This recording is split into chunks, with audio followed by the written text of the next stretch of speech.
Fitsipaham-pitokisana afana ny toetra rà amin'ny taona 2024. Fiainam-pirenena tsy mandeha amin'izay laoniny, vahoaka fa diranovana sy ny sisa. Mbola hosahana dio tena sy ampanofinofy ihany ve Rajoelina? Ambatolampy tsy mahafotsy, ny tany lasa mpanambola, ny reniny maty, ny zanany nogadraina, ny trano narodana. Zoma farany taona 2024 manolotra ny arapa-tomboklasy tomboko vavy tonga soa anatin'ny pejy fampahalalam-bavao ny MBS amin'ny takariva ity manasanao ampitiavana sy ampanajana anaraka ny fotoanany vavao hatramin'ny farany. Pejy ny politika avy hatrany ary no ankoafantsika ny fampahalalam-bavao dia misy lalàna mamaritra ny fandravana ny birao maharitra ny antenimieram-pirenena fa tsy ravaravana fahatanty io nambaran'isy olom-bavambahoaka Brunel Razafitsiandro fa tamin'ity androany ity. Miparitaka mantsy ny vavao fa isy ny fivoriana tsy ara-potoana ny volana janoary 2024 mba entina andravana ny birao maharitra ny antenimieram-pirenena. Toy izao indrindratra ny fanadihadiany Jarmanomenjanahary sy Manorandre Malala makasika izay. Mbola ady tsy vita ny an'ny député sy ny gouvernemanta raha ny kajikajy politika mbola misokomiadana. Tsy mbola vita ny valinady ho an'ny gouvernemanta na efa nitsefitra aza ny fitsipaham-pitokisana satria mbola miaoloaolo ny tetikady hoentina mandrava sy manova ny birao maharitra eo anivony antenimieram-pirenena raha ny feo mandeha eo anivony état-major politika ao Tsimbazaza. Misy lalàna mandrafitra ny fandravana ny mpikamba ny birao maharitra izany hoy ny solom-bavambahoaka IRD izay voafito tao Ikongo Brunel Razafitsiandro. Tsy litsofina ary hita eny amina famakina gazety lay vaovao fa ny tena maripototra sy ofisialy mbola tsy tonga eo anivon'ny antenimieram-pirenena ary na zay mpikambana ao anatin'ny birao maharitra ary mbola tsy nahena an'ilay izy tena hoe amin'ny fomba ofisialy dia andrasana ny fahamarinany na tsy fahamarinany. Zavatra azoko ambara fotsiny dia tsotra, mametraka bureau permanent zany dia roapatelo ny mpikambana eo anivon'ny antenimieram-pirenena, mandrava azy sy manolo azy dia mitaky an'izay ihany koa.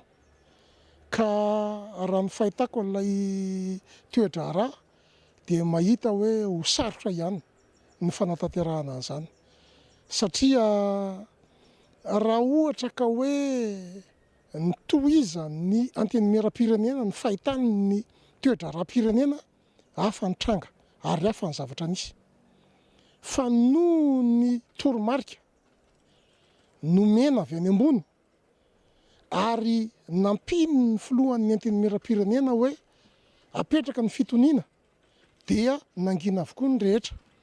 Fa raha ohatra ka hoe tonga amin'izany fanapahan-kevitra izany dia veriko hoe mety mbola hiteraka savorovoro na crise institutionnelle mihitsy ny fieritreretako an'izany zavatra izany.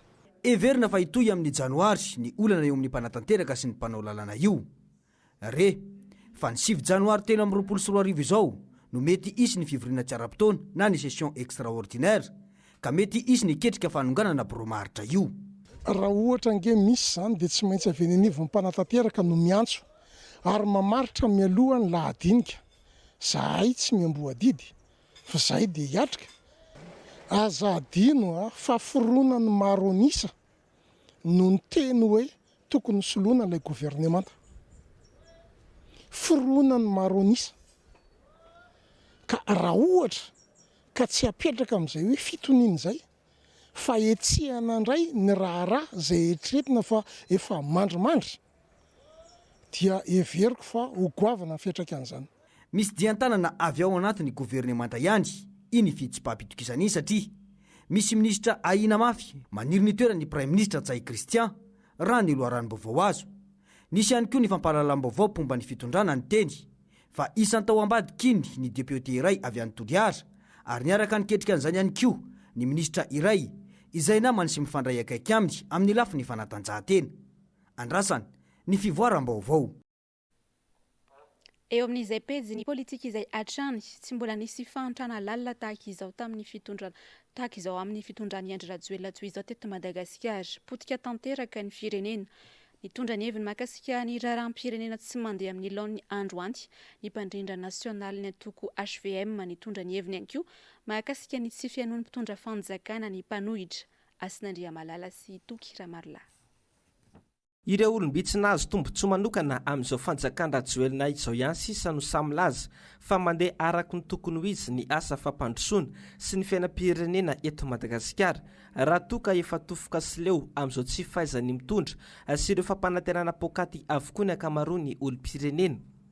Izao indray dia hitafa amin'ny vahoaka malagasy Andry Rajoelina ka ny tena andrasana ny fanazavany amin'izao fiainam-pirenena tsy mandeha amin'izay laona izao hoy Rivo Rakotovao.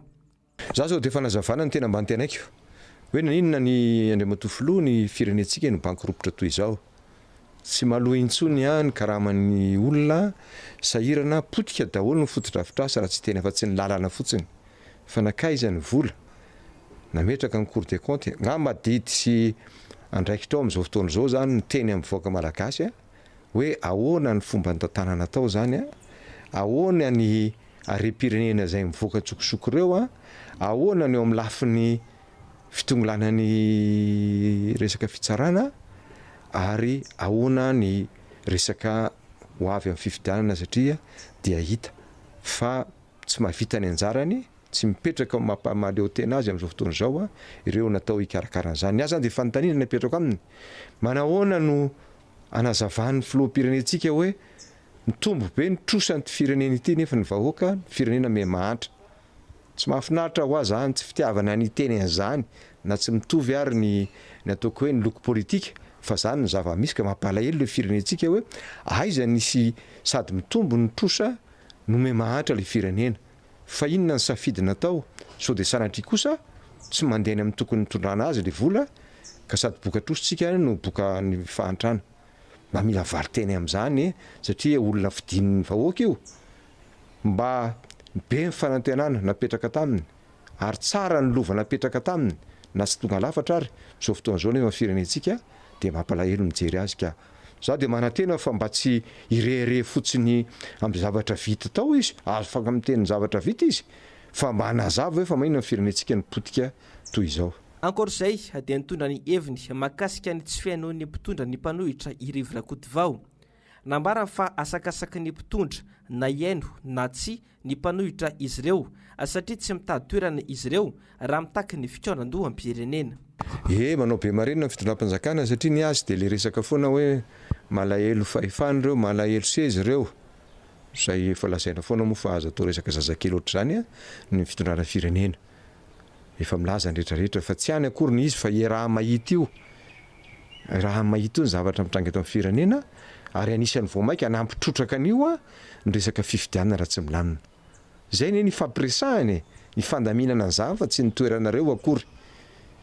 Anazy mieritreritra an'izay anazy ny izy ny eo amin'ny fahefana amin'izao fotoana izao misy moa miteny an'izany foana ary famboninitsaina ny hipetrahany eo amin'ny fahefana mba ahafahana mandamina mba tsy hikorontanan'ny firenena ka anazy mieritreritra an'izay. Raha momba n'izay fitoeran-doham-pirenena izay dia efa laza ny filohan'ny mpanohitra Marc Ravalomanana omaly fa tsy manary toky ny amin'ny tokony hirosona amin'izany izy ireo. Fitondrana miantehitra amin'ny tafika no misy eto Madagasikara 5 taona lasaka izao hoy ny nambaran'ny solombavambahoaka Emilian Rambosalama. Tsy vahoaka malagasy ihany no tokony hifoha amin'ny torimaso ny fanimpitandro ny filaminana ihany koa hoy hatrany ity solombavambahoaka ity androany. Aleo alan'andrina toy izay alam-bahoaka hoy ny fitenenan'izay. Rahamanomenjanahary sy Manorandre Malala. Tsy natao hiaro tsangan'olona ny tafika fa natao hiaro androm-panjakana sy ny filaminam-bahoaka. Io no nambaran'ny solombavambahoaka Emilian Rambosalama androany raha niresaka mahakasika ny fiantsony filoham-pirenena ny tafika malagasy mba ho ao andamosiny. Taratra sahady hoy ity solombavambahoaka ity fa marefo ny fitondrana ankehitriny ka matahotra ny fitroharam-bahoaka ka ny tafika no ansisa anaovana pimaso mba hiaro ny sezany. Hitaratra ireny fa izay efa taona nitondran'ny tany sy ny fanjakana izay dia tsy misy fahombiazana na kely aza ka manamafy izy ny amin'ny mety hitrangany 320 dia izay no mahatonga an'ireny kabary izay atao anatin'ny miaramila anaovana pimaso amin'ny miaramila izay tsy fanao misitsy satria tadio fa ny miaramila dia tsy miandry miambona olona fa miaro institution kanefa raha ny kabary ny filoham-pirenena dia efa miantso miaramila hoe ho zavatra fafa nisy eo amin'ny taona 324 ka dia zao dia efa miantso anaroa ny amin'ny tokony ierovanaroa satria fantatra ny ovalin'ny fifidiananao raha tena fifidianana madio sy kilalao madio sy tokotany madio nanaovana ny lalao dia tsy lany zany fitondrany zany amin'ny zavatra mitranga amin'izao fotoana zao tsy lany ny filoham-pirenena amin'izao fotoana zao raha irotsako fidina raha izao fahorin'ny vahoaka zao nijerena tsy lany zany filoham-pirenena zany raha amin'ny lafiny rehetra mihitsy nijerena raha amin'ny resaka gouvernance madio ve fitantanana amin'ny resaka politika izay efa nitsakitsahana ny constitution ary nanomboka tamin'ny 2019 ka hatramin'izao dia ny filoham-pirenena zay tokony anao arak'Andriamaso hitandro ny constitution lalam-panorenana anaiky an'io anaja an'io ny tena manitsakitsaka azy hatramin'ny voalohany. Potena ny fanabeazana sy mbaina ny kolotsaina sy ny fotom-pisainana mahamalagasy ary padoina sy ampahintrana ny vahoaka izany no tazana tamin'izao fitondrana izao izay mitabataba sy maneo fa tsy mankasitraka ny fitondrany miditra amponja avetrany. Misy ve ny état de droit eto jerevitra fanagadrana olona isak'izay mahatsiaro amin'ny zavatra tsisy ditrana ary mifijery fanaovana tao hoe mizanatsindrindrina amin'ny fanagadrana olona rehefa aty amin'ny antoko-panohatra na ny olona milaza marina tsy mety amin'ny fitantanana dia ho gadrana fa rehefa neo amin'ny fitondrana izay manitsakitsaka ny lalàna amin'ny resaka fanaovana kolokolo amin'ny resaka fanaovana trafikana ressources naturelles amin'ny resaka fanaovana abus de pouvoir abus d'autorité tena efa manitsaka ny lalàna velona tsy jerena akory jerena ny eo amin'ny lafiny sosialy araky ny tenky tao mijerevo malagasy amin'izao fotoana zao tsisy tsy mikikika fanjakana amin'izao fotoana zao araky vitenina dia efa bakiropotra na ny karaha mampiasa aza tsy voaloha. Manoloana ny fetin'ny farantaona sy ny fitsenana ny taona vaovao izao dia nanolotra fanampiana ho an'ny fikambanan'ny Beantitra teny amin'ny boriboritany fahefatra ity solombavam-bahoaka ity. Beantitra manodidina ny 700 no sitraka izany. Ny rariny ihany koa ny anaovany isan-tokantrano fety sambatra na dia ao anatin'ny fahasahiranana lalina aza. Ifarana ihany ity ny taona 2024 saingy mbola mijanona amin'ny tribonaly ambara tonga voalohany ao Ikongo ny fitoriany fokon'olona mahakasika ilay rara 7 Aogositra 2024. Hatreto tsy mbola misy ny fampiatsoana ireo olona niaram-bohina sy ny mpitandro ny filaminana izay nanao ny tifitra ka nahafatesana olona maro tany Ikongo iny. Voasambotra tao matsiatra ambony kosa ny alarobia lasa teo ny olona miisa 4 tafatsoaka tao amin'ny Braon Zandary izay isan'ny tompon'antoka tamin'ity raharaha ity. Charmano Menjanary sy Manorandre Malalatrany. Voasambotry ny tobopatry ny zandarmery any Ikongo tao andrenivohitry ny faritry matsiatra ambony ireo olona miisa 4 izay voaroroy tamin'ny alatra zazavarira sy namono ny ren'ilay zaza. Ireto olona ireto saika niara-ny fitsaram-bahoaka ka nahatonga ny raharaha tamin'ny 7 ny volana Aogositra tao amin'ny tobopatry ny zandarmery tao Ikongo. Maro ireo olona namoiny any sy ireo naratra nandritra ny tifitra nataon'ny mpitandro ny filaminana.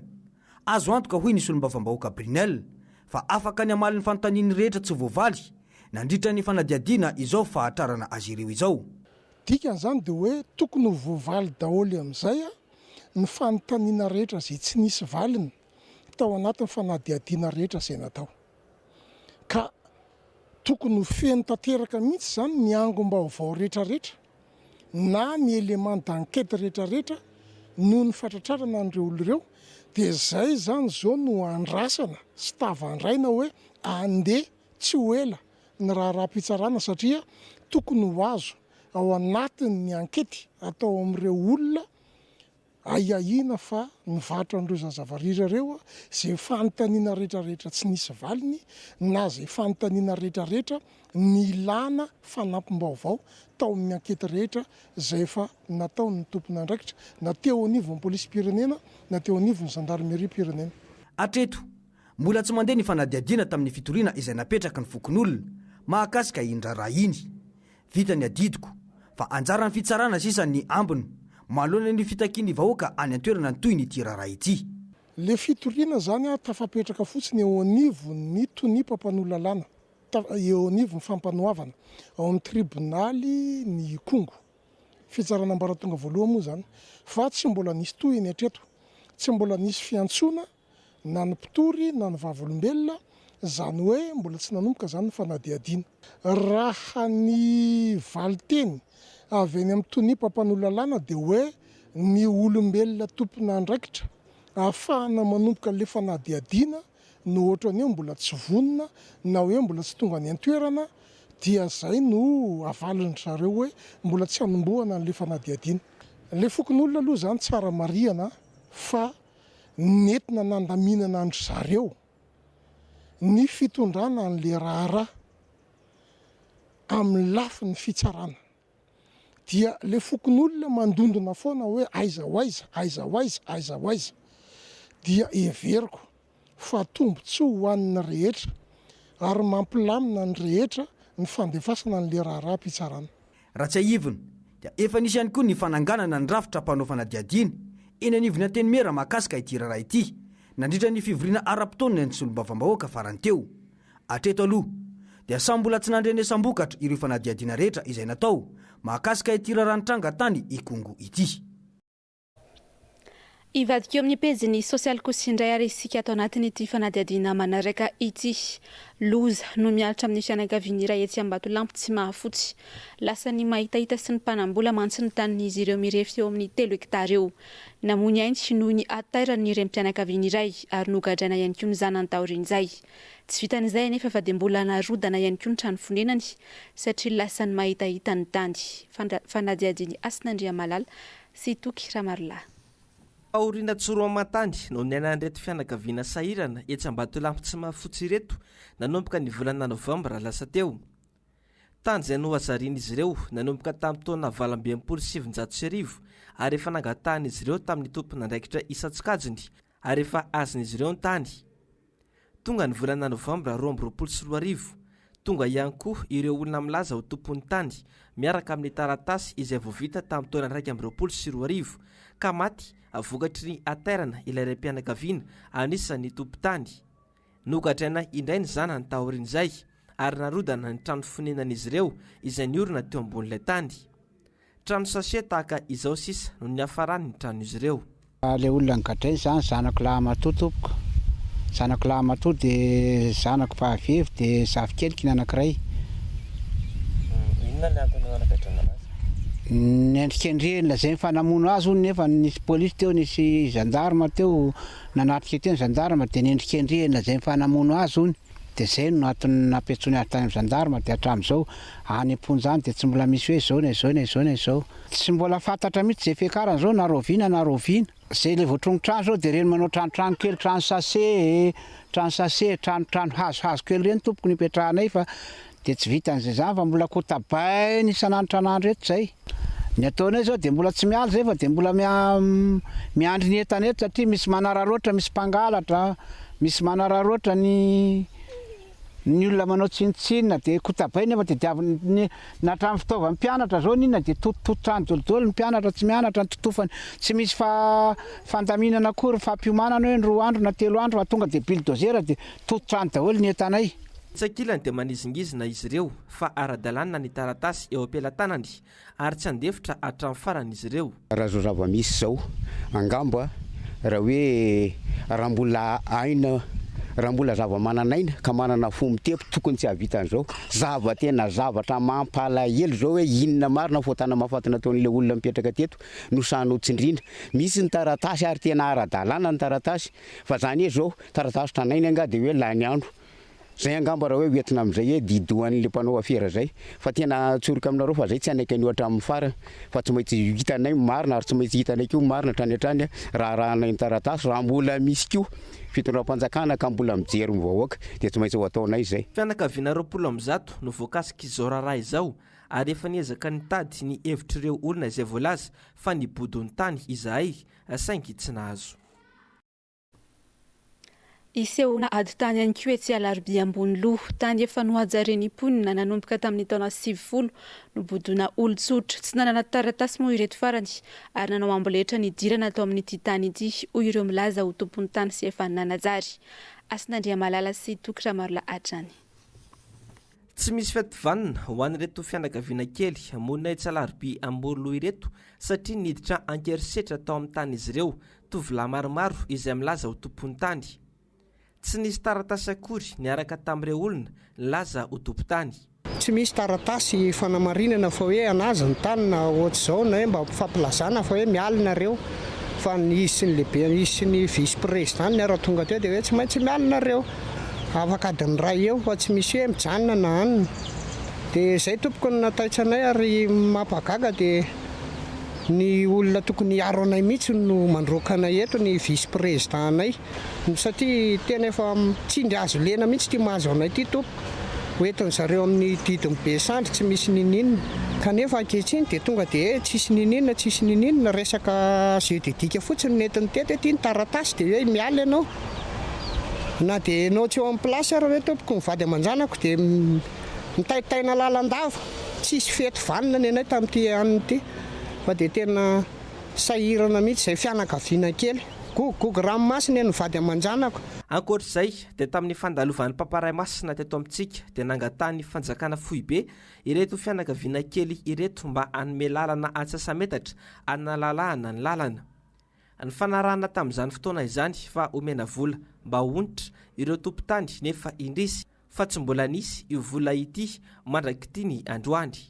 Tamin'ny zany le androna tonga ny papa teto taorianan'izay zany ny tonga teto ny teony ao amin'ny travaux publics hoe hanembotra ny tany hanembotra ny anina roa metatra miala eto amin'ity dia nisy fampanantenana nataony mba omena tokony izay anjaranareo nareo fa hanasorana io zavatra io efa nisy taratasy mihitsy nomena anay rehefa niona tamin'ny minisitra mihitsy zay misy hiajo tao anosika ozy izy hoe misy vola ozy ho raisinareo nefa hatramin'izao tsy nahazo zay niakatra sy midina tamin'ny foana ka zay tompoko mba fangatanay konko hoe efa niena kely ny tranonay efa ohatsin'ireny zavatra kely ireny nataonay teto nisy gargoty teto aminay nisy anina tsena hatramin'izao nefa dia tsy nisy nininina tsony fa maty tanteraka izay na ny fivelomana raha tompoko tsy misy nefa izay mbola tratrany tsindry azo leny ohatran'izao ihany. Nampiakatra ny raharaha eny anivon'ny fitsarana ireto nanazariny tany ireto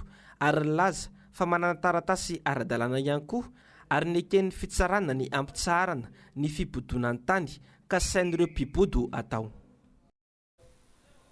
Araka ny fantatra amin'izao arivo izao moa dia fantatra fa nahazo fandrahonana ireo fianakaviana kely ireo hitan'ny olona ambodiny tany fa niresaka tamin'ny mpanao gazety mantsy izy ireo ary dia norahonany fa na dia hisy ho faty olona azy tsy maintsy arodana ny trano fonenan'izy ireo izay nanazary ny tany raha ampitso na farafahatarany ho amin'ny talata ho avy izao. Andrasantsika araka izany izay mety ho toy ny tirara ity. Lafomba vao afa-tanteraka kosa indray dia manaratsy endrika ny fitondram-panjakana no sady mampitombo ny tsy fahatokisan'ny vahoaka tsy mandady arona ny fitsarana mahefa sy ny tompon'andraiki-panjakana ny didy fanamelohana navoaka ny fitsarana mahakasika indrindra ny raharaha Talenik Roa ho ny CSS tao anatin'ny fanambarana nataon'izy ireo androany. Mangataka ny asimpanisina na fiaro na fanovana ny lalàna fe ny fitantanana ny amin'ny anjerimanontolo tsisy ny fifampitsabana andraikitra ka mitarika toe-javatra tahaka izao kosa ny avy eo anivon'ny Mafami izay nitondra ny fanehoan-kembany mahakasika ity raharaha ity. Andro Miaratina sy Andry Rakoto Malala. Manao toy ivakana ny fanehoan-kevitra manoloana ny fisamborana sy fampidirana amponjavonjy maika ny Talenik Roa sy ny famoahany fitsarana didy manameloka ity tompon'andraikitra ity izay tsy aivina fa raha say nandrava tambo tsy ara-dalàna ny orina atao amin'ny tany université teny Ankatso. Misy tompon'andraikitra mivantana amin'ny tiraraha ity izay angatany Mafami na ny fikambanany mpianatra mbara tonga ambony Piasa Mpandrara avy amin'ny faritany n'Antananarivo andray ny andraikiny. Misy ny fitsabana andraikitra ao anatin'izany anka ny hafa no misolo vaika ny ankalany. Croange amin'ny centre régional des œuvres universitaires n'Antananarivo aza dia ny mitantana ny fotodrafitrasa sy ny filaminany eny amin'ny toeram-ponenan'ny mpianatra sy ny fandaminana izay no anjara asany.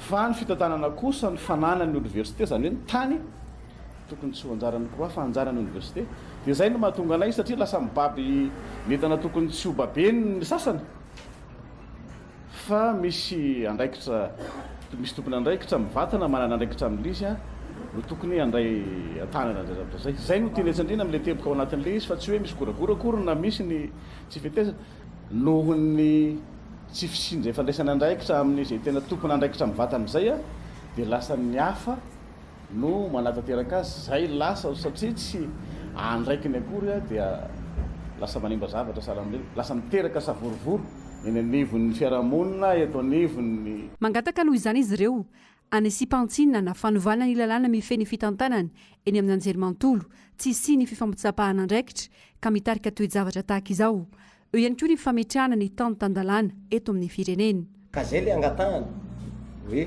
ataovy mazava mba ho fantatry ny rehetra mba hisarahany andraikitra samy hafa ohatra ny université sy ny courant tsy mahalala hoe ny trany eo amboniny anelo anazy fa lasa miaro ny tany izy zany rehetra zany mila texte réglementaire mety lalàna mihitsy tokony apetraka ary angatahana iny tokony andraikitra raha ohatra ka misy ny zavatra tokony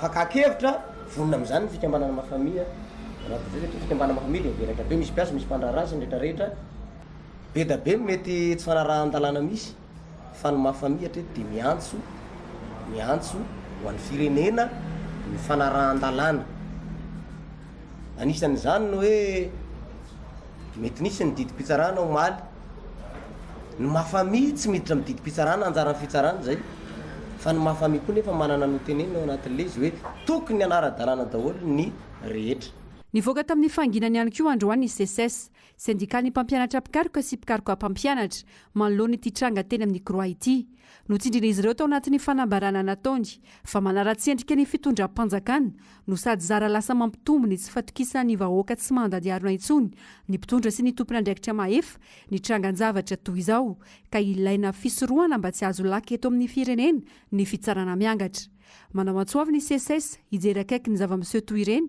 satria endrika iray hitarafa ny ambalanitra ny zavatra iainana eto Madagasikara izany. Tafiakatra 4 alina ariary ny iray kilao amin'ny vatomamy eny an-tsena amin'izao manodidina ny 3 hatramin'ny 4 alina ariary kosa ny chocolat miena ambany dia ambany ny fanjifana sy nitovy tamin'ny tendance hoy ny nambaran'ny mpivarotra eny Analakely. Andry Miaratina sy Andra Kotomalala. Misodro bidy ny entana eny an-tsena amin'izao fotoana izao miovaova matetika saika efa isan'andro ny vidin-javatra toy ireo entana fampiasa amin'ny andavanandro menaka vary siramamy hatramin'ireo entana tsy dia fampiasa matetika aza dia tapitra miakatra avokoa izay avy any potiny hatrandra ny filazan'ny mpivarotra voakazika izany ohatra ireo karazana vatomamy sy sokola izay afaka hifampizarana rehefa vanandro fety tahaka izao ny aiky ny mpivarotra fa lafo ny entana tsy afaka nivarotra afa-tiantoka nefa ny tsena raha teo tsy misy raha mita amin'ny isan-taona jifaina manomboka amin'ny 4.3 alina ariary ny kilao amin'ny vatomamy misy efa mananika hatramin'ny 2 alina ariary arakaraka ny tsirony ny endriny ary ny abeny raha mbola teo amin'ny 1 alina ariary izany teo aloha lafo kokoa mihoatra izany ny sokola izay tafakatra 3 alina ariary ny iray kilao bonbon zao tamin'ny herintaona mbola misy 2 arivo sy 1 alina tamin'ity nefa tonga dia 2 arivo sy 1 alina dia 2 alina chocolat tonga dia 3 alina le tsena tena tsisy mihitsiny tena tsy mahatratra hoe firy sase fa le tsena koa miovaova hoe indraindray ianao malafo androany dia rapitso ianao tena tsy malafo mihitsiny le vidiny 1 arivo ohatriny hoe tompo mbo malemy 1 arivo sy 1 alina dia le 2 alina izay aloha ny tena be mpividy ohatriny tamin'ity izao na fiangonana ary tsy dia hita hoe ohatriny isan-taona hoe be fiangonana be mividy ohatr'izany na fikambanana ary ohatrany tsy dia betsaka tena tamin'ity izany tena mahalana be mihitsy ilay mpividy entana mety hoe mafy ngamba le fiainana sa hoe tsy haiko aloha fa somary vitsivitsy ny olona no mividy an'izay bonbon izay ny datana bonbon eo amin'ny heritaona eo dia izay mivarotra bonbon mandavataona dia maka bonbon izay amin'ity dia afaka hoe amidy ohatrany hoe janvier eo na février eo dia lany izay dia tehirizana anaty stock fa tsy amidy tsony le izy dia raha tsy lany dia ariana ny sasany mba possible lany eo foana aloha izy rehefa tonga le janvier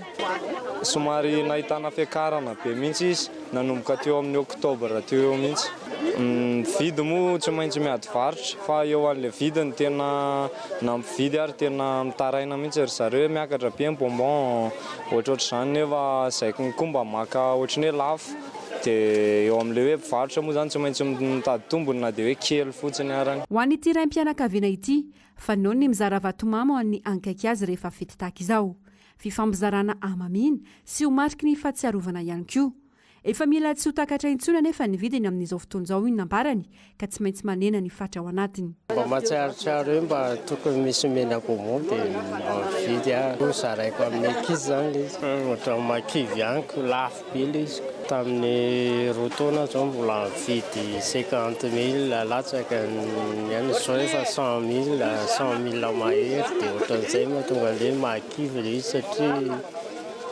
lefa efa mividiko efa manahirana nefa ilay zavatra vidiana miakabidy daholo dia tsy mifanetana mihitsy zany dia ahena ilay izy ka ahena satria ohatrany anahy zao ny ankizy sasany efa tsy atiny sasany dia tsy dia izay na ahena ary lesy dia tsy dia manana. Hafa kely niova tsy tonisan'ny taona ny fanamarian'ny tokantrano ny fety tamin'ity taona ity na izany krismasy na ny fiatriana ny taona vaovao. Miafy ny rehetra manoloana ny fahasahiranana izay efa tena miantraika amin'ny ady vilany tsirairay. Na ny anokoanina aza mbola ifampitadiavana, ny saram-pianaran'ny mpianatra, ny vidin-jiro sy ny rano, ny fanafody raha tody tsy fahasalamana, ny hofantrano sy ireo entana fampiasa amin'ny andavanandro sy ireo filàna samihafa. Tsy voaloha ny karaman'ny mpandiana nokatra sy nanakatona tamin'ny fomba ofisialy ny fifananana ISF Trophy taranja handball natao tetsy Mahamasina iray volana lasa izay. Vola izay mitentana 10 tapitrisa ariary mahery kely eo. Mifanilika moa ireo heverina ho tompon'andraikitra tamin'ity raharaha ity. Tsy ahitanteny fa andraso lava no asetry ireo mitaky ny karamany. Andro Miaratina sy Andra Kotomalala. Fifanarana indromiataona tamin'ny fanokafana sy famaranana ny lalao ISF Trophy taranja handball natao tetsy Mahamasina no nataony tompon'andraikitra sy ireo mpandina antsoina anafanany hetsika. Vita tamin'ny antsakany sy andavany ny asa, samy afapona ny mpijery na ny mpandina na ny mpikarakara. Verimomoka nefa ny ezaka rehetra natao, tsy nisitraka na dia tamingana azy ireo mpandi, ny alamaina hatramin'ny androany, tsy mbola nandray ny karamany izay mitentana hatramin'ny 10 tapitrisa ariary ho an'izy 10 mianadahy. Fanambanina, fanaovana tsinitsinina ny mpikatroka ka no andikan'izany hoy izy ireo, ny fivelomana mihitsy no potehana ao anatin'izany. Dia eo amin'izay zany no hoe ahoana amin'izay ny karama, facture proforma nangatahan'zareo ary nomenan'zareo facture proforma anankiroa izay efa tafiakatra any amin'ny 10 millions d'ariary mahery ihany zany izy raha ny totalan'izy roa tokony omena mpandihy, vola be tena vola be. Ary izay hatramin'izao izay tompon'andraikitra zany mahazo pression amin'ny ankizy tsirairay hoe aiza ny karamanay. Nefa na izay eto koa raha tena tonga dia versaina hoe ao amin'ny fédération ve dia hanao zavatra ohatran'izany hoe tsy hanome ny karamany ankizy ny tokony ho izy amin'ny iny zavatra natao iny. Dia eo zay tsy manana an'izay vola izay, tena tsy manana an'izay vola izay ary tena ny angavy hoe mba regleo ny karaman'ny ankizy. Manambany manome tsinitsinina satria nandrerateny izay nanao an'io, nandany fotoana izay nanao an'io, ary na le répétition teneniko teo ara na niofan'ny salle anaovana ny répétition, ny fotoanan'ireo ankizy ireo zany lasa ohatrany hoe tsisy varany, lasa ohatrany hoe ndao nareo mba mandindikely eo fotsiny fa zany ve dia andoavana volanareo, lasa ohatran'izay zany fandraisana anazy, lasa tsy misy tsy asiana dikan'izay mpandihy. Maro ireo dingana sy antanatohatra natao nandamoka izany, mihainohaino ary miala ilany fotsiny ireo heverina ho tompon'andraikitra amin'ity raharaha ity. Raha tsy efa nanao fanairana tamin'ny tamazotra ny serasera sy tamin'ny alalan'ny haino manjery tahaka izao, tsy nisy taitra izy ireo, saingy mbola mijana ho fampanantenana ihany koa anefa fa tsy misy resaka matotra. Manantona olona zay tsisy miraray ohatrany hoe ianao indray no nisy olana nanao trosa dia mipenipenina ry dia hoe amin'ny manaraka voaloha foana ny volanareo, mezaka mirasure zany hoe voaloha foana ny volanareo, fa ilay voaloha ny volanareo tsy misy hoe amin'ny herinandro na amin'izao ary eo amin'izay manomboka tsy tana-tsony zany ny ankizy satria tsisy manana valiteny mahafa-po manome anay, ary zany zavatra zany tokony tsy ho isy mihitsy fa tokony efa regle tamin'io le vola, fa lasa misy manempotra farany tsisy miresaka tsony. Izay olona tononay rehetra dia milaza hoe tena tsy ato aminazy zany zavatra zany fa amin'ny olona amboniko ary rirarira ohatran'izay foana zany le izy, ary teo amin'izay nandeha tsy maintsy mandeha foana amin'izay publication en Facebook hoe misy an'izao zavatra zao eo nefa izay gaga misy miantso tonga dia vao vatany mandeha publication Facebook misy miantso hoe fa fao io publication io fa regleny nareo. réglé nareo a zay foana le vavy fa tsy misy hoe roviny zay no réglé ary izy anao miréglé an'le izy manao antsoava amin'ny tompona andraikitrisana mba rahatonga ny avy ireto mpanjy ireto nijerena vaolana faran'izay aingana ny olana menjady amin'izy ireo nilaza ny tsy empotra amin'ny fitakiana ataona izy ireo satria ny fivelomana mihitsy no voatoitoina ao anatin'izany araka ny vinavina ny sampanampamantatra ny mety hotoetry ny andro ho an'ny fety ny farantaona sy ny taombavao dia tombanana anorana tandrifin-drahona araikotrika ho an'ny Menabe, Melaky, Bongolava, Itasy, Sambrando. Ny ilany andrefa ny vakina karatra amorony Manihy ary Matsiatra ambony. Hitany korana ny afovoatany raha ho maina tanteraka kosa ny faritra sisa rehetra ho an'ny Rampitsoarivo. Ny alahady voalohany volana janoary kosa indray ary ho an'ny Maraina. Isy ny rotsakorana tandrifin-drahona ny Vaomaraina ho an'ny Boeny sy Sofia. Andrahona na ibalika ny masoandro ho an'ny faritra sisa rehetra.